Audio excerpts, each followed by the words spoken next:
Hello friends, today in this video I will show you how to keep all your saved playlist as private.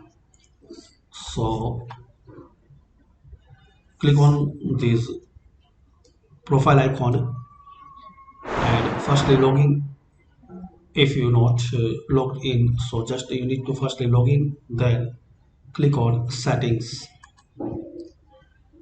Now click on advanced settings. Now click on privacy.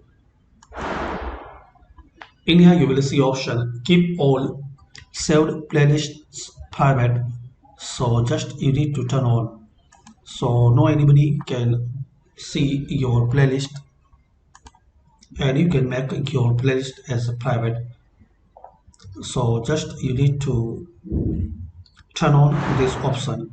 In case it's gray, so turn on. Thanks for watching. By the simple steps we can know how to keep all saved playlist as private. Thanks for watching. Please comment this video useful for you or not.